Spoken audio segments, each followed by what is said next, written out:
जय श्रीराम. तुमचे स्वागत आहे दिव्य ज्योतिष या चॅनलवरती. हा व्हिडिओ शेवटपर्यंत बघा. या व्हिडिओतील माहिती तुमचं आयुष्य नक्कीच बदलू शकेल. ही माहिती जर तुम्ही इग्नोर केली तर नक्कीच आयुष्यात येणाऱ्या बऱ्याच प्रॉब्लेमला तुम्हाला समोर फेस करावं लागू शकते. तर बघूया महत्त्वाचा विषय आणि आजचा व्हिडिओच्या माध्यमातून काय माहिती देऊ शकतो ते. सगळ्यात महत्त्वाचं म्हणजे आजचा व्हिडिओ खूप महत्त्वाचा आहे आणि कदाचित तुमच्या आयुष्याशी थेट संबंधित देखील आहे. तो म्हणजे कसा, तुमच्याकडे पैसा येतो पण टिकत नाही. महिन्याच्या शेवटी हात रिकामे होतात. कितीही कमाई केली तरी बचत होत नाही. जर तुमच्यासोबत असं होत असेल तर हा योगायोग नाही बरं का. यामागे काही खोल ज्योतिषशास्त्रीय, वास्तुशास्त्रीय आणि हस्तरेखा सामुद्रिक शास्त्र आणि ऊर्जा संबंधित काही महत्त्वाचे कारण आहे. तर यामागील सर्वात महत्त्वाचे कोणते कारण आहे तर त्यावरील आज सविस्तर चर्चा आपण या व्हिडिओमधील करणार आहे. त्यात सर्वप्रथम समजून घेऊया तो म्हणजे पैसा टिकत नाही याचा नेमका अर्थ काय आहे. पैसा येतो पण अचानक खर्च वाढवतो, वैद्यकीय खर्च वाढवतो, कर्ज वाढवतो किंवा पैसा कुठे जातो हेच कळत नाही. तर हीच तर खरी समस्या आहे.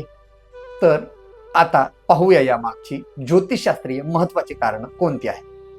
सर्वप्रथम महत्त्वाचं कारण आहे, जर तुमच्या कुंडलीमध्ये शुक्र ग्रह कमजोर असेल तर तो थेट तुमच्या ऐश्वर्य आणि पैशावर परिणाम करतो. अशा वेळी व्यक्तीने कितीही पैसे कमावले तरी पैसे टिकत नाही आणि तुमच्या सुखातही कमीपणा या अवस्थेमध्ये बघायला भेटतो. दुसरं महत्त्वाचं कारण आहे, जन्मपत्रिकेतील गुरुग्रह जर कमजोर असेल तर आर्थिक स्थिरता राहत नाही. व्यक्तीच्या जीवनात वारंवार निर्णय चुकतात. चुकीच्या ठिकाणी गुंतवणूक देखील जन्मपत्रिकेतील गुरु खराब असेल तर होते आणि पैसा हळूहळू कमी होताना या कारणामुळे बघायला भेटतो.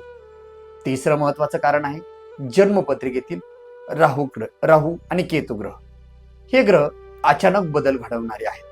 त्याचा प्रभाव डायरेक्टली धनभावावरती असेल तर अचानक नुकसान व्यक्तीला बघावे लागू शकतात.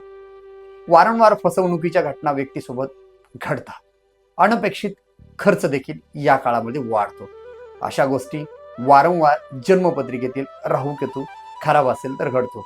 आता फक्त ग्रहच नाही तर शास्त्रांनी काही महत्त्वाचे हस्तसामुद्रिक शास्त्रानुसार काही कारण दिलेले आहेत. त्यातील सर्वात महत्त्वाचं कारण म्हणजे तुमच्या हातावरील धनरेषा तर तुटलेली असेल तर याचा अर्थ असा होतो तुमच्याकडे पैसा टिकत नाही. दुसरे कारण दिलेले आहे, जर तुमच्या हातावरती क्रॉस चिन्ह असेल तर ते देखील आर्थिक अडथळे आणि नुकसान दर्शवतात. जर तिसरे कारण दिलेले आहे, जर धनरेषा अस्पष्ट असतील तर आयुष्यात इन्स्टॅबिलिटी जास्त प्रमाणात बघायला भेटते आणि पैसा स्थिर राहत नाही. आता ह्या महत्त्वाच्या कारणानुसार शास्त्रांनी काही वास्तुशास्त्राचा देखील व्यक्तीच्या जीवनात आर्थिक स्थितीवर कसा परिणाम होऊ शकतो त्याचे वास्तुशास्त्रीय कारण देखील दिलेले आहे. सर्वात महत्त्वाचे कारण म्हणजे घरात सतत नळ टिपकत असेल तर ते पाण्याचे नुकसान नसून वास्तुशास्त्रानुसार पैशाची गळती आहे.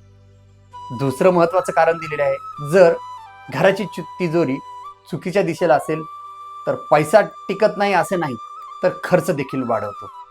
तिसरे महत्त्वाचे कारण दिलेले आहे, जर उत्तर पूर्व दिशा घराची वारंवार घाण असेल किंवा बंद असेल तर घरामध्ये सकारात्मक ऊर्जा कमी होते आणि आर्थिक समस्या वाढवतात.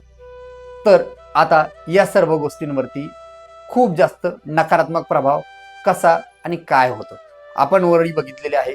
जन्मपत्रिकेनुसार, वास्तुशास्त्रानुसार आणि हस्तसामुद्रिक शास्त्रानुसार काही महत्त्वाचे कारण आहे.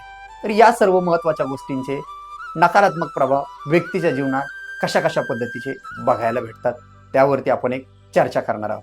तर सर्वात महत्त्वाचा प्रभाव म्हणजे या सर्व गोष्टींमुळे सतत आर्थिक ताण व्यक्तीच्या जीवनात जाणवतो. दुसरं महत्त्वाचं कारण आहे, कितीही पैसा कमवला तरी घरामध्ये समाधान दिसत नाही. तिसरं महत्त्वाचं कारण आहे, घरात वारंवार रक्तातील नात्यांमध्ये वादविवाद वाढतात. चौथं महत्वाचं कारण आहे मानसिक ताण आणि बिनाकामी व्यक्तीला चिंता लागून राहते किंवा चिंता वाढते. पाचवे कारण आहे कर्जाचा भार कमी होत नाही. हे सर्व काही एक सगळं चेन रिॲक्शन आहे आणि त्याच्याकडे दुर्लक्ष केल्यास व्यक्तीच्या जीवनात वारंवार समस्या वाढत जाऊ शकतात. पण काळजी करू नका, प्रत्येक समस्येचे उपाय शास्त्राने दिलेले आहेत. त्यातील सर्वात महत्त्वाचा उपाय म्हणजे दररोज लक्ष्मी मंत्राचा जप करावा, जेणेकरून व्यक्तीच्या जीवनात पैशाच्या संबंधाने येणारे, आर्थिक स्थिरतेच्या संबंधाने येणारे सर्व प्रॉब्लेम्स नष्ट होतील. दुसरा उपाय दिलेला आहे घरात पाण्याचा अपव्यय होऊ देऊ नका, जेणेकरून घरामध्ये पाण्याच्या स्वरूपाने लक्ष्मी वाहत जाणार नाही. तिसरं महत्त्वाचं उपाय दिलेला आहे तिजोरी दक्षिण आणि पश्चिम दिशेला ठेवावी, जेणेकरून आर्थिक स्थिरतेच्या संबंधाने येणारे सर्व प्रॉब्लेम्स व्यक्तीच्या जीवनातून नष्ट होतील. चौथा उपाय दिलेला आहे घर स्वच्छ आणि सकारात्मक ठेवावे, जेणेकरून आर्थिक स्थिरता आणि घरामध्ये लक्ष्मी मातेचा कायमस्वरूपी वावर राहील. आणि सर्वात महत्त्वाचे म्हणजे तुमच्या कुंडलीनुसार शुक्र ग्रहासाठी, गुरु ग्रहासाठी योग्य ते मार्गदर्शन घेऊन योग्य ते उपाय करावे, जेणेकरून व्यक्तीच्या प्रत्येक जन्मपत्रिकेनुसार वेगवेगळी शास्त्रांनी काही उपाय दिलेले असेल तर ते उपाय जर व्यक्तीने व्यवस्थित पद्धतीने फॉलोअप केले किंवा त्यावरती व्यवस्थित पद्धतीने मार्गक्रमण केले तर व्यक्तीच्या जीवनात येणाऱ्या पैसा टिकवायचे जे काही प्रॉब्लेम्स असतील ते नष्ट होतील. जर तुम्हाला तुमच्या आयुष्यात पैसा टिकवायचा असेल तर ह्या सर्व गोष्टी आजपासूनच लागू करा.